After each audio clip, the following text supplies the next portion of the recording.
I was so blown away when with that rap because I gave him such little. He called me and he was like, "So what do you want to do?" I was like, "Give me something psychedelic, but not too psychedelic, hippie, but not too hippie, and incorporate my logo somewhere." He's like, "Any other information?" I'm like, "Nah, you're good."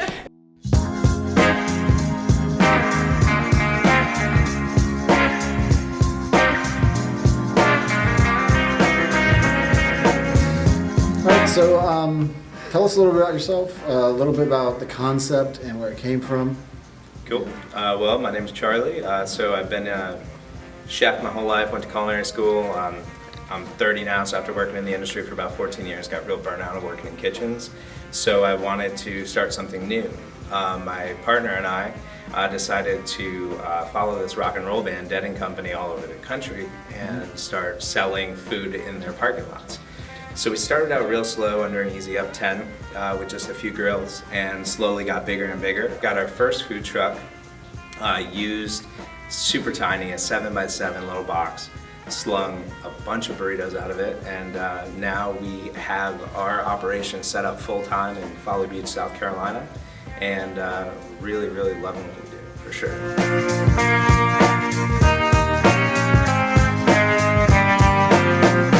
Well, I really love food my whole life, and what made us really think of burritos, honestly, is space.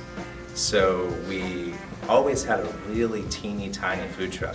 So when you think about things in the form of how much revenue can I create off the size of space I have, rolls take up a lot of room. So sandwiches were out. Tortilla wraps don't take up any room. So you can just fit a lot of it in the truck.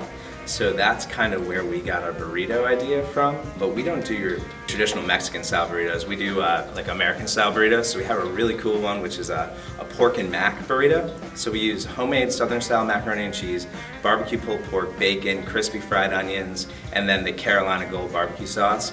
Wrap it up into a burrito and call it a burrito. So it's not really anything like you would expect to come out of a burrito truck. And that's why when we went for our design, when y'all see it, it's not Mexican themed at all. You know, it's like this retro hippie cosmic spaceship going down the highway. So what made you decide to build your trailer with one fat frog?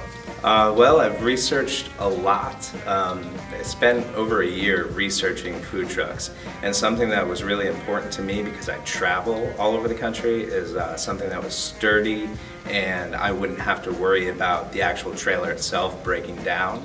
A lot of other companies that I seen, the trailers didn't look quite as strong and sturdy as One Fat Frog. So that's why I chose it. Also, you know, Tony was awesome and worked with me throughout the whole thing and really made it very easy for me. Did you grow up listening to the Grateful Dead? Sure did, yeah. I grew up listening to the Grateful Dead.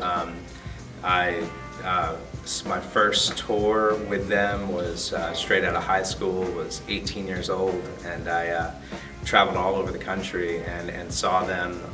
And then eventually we were just like, okay, we can't afford to do this. What can we do to make money? And I'm a chef, so we started selling food.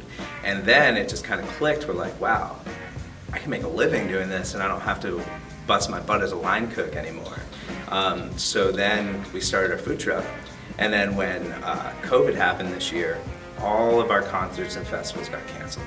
So we set up on Folly Beach, South Carolina, where I live, and had an amazing summer, one of the best summers we've ever had. So that opened the door to actually doing this in, like, you know, the real life situation. So it's been amazing for us, it really has. And now that we have two trucks, the summer 2021, hopefully we could get back to doing our concerts and music festivals and also have one truck on Folly Beach. So that's the plan.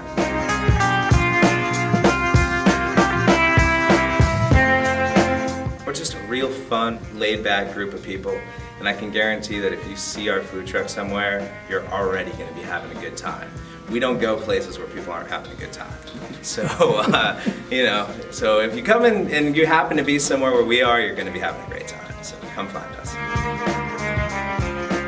The only edit I had was, you spelled grateful wrong. That's the only edit. I'm like, you spelled it wrong. And so he had to fix it. So that was the only revision he did. I was like blown away that he did it that good the very first time.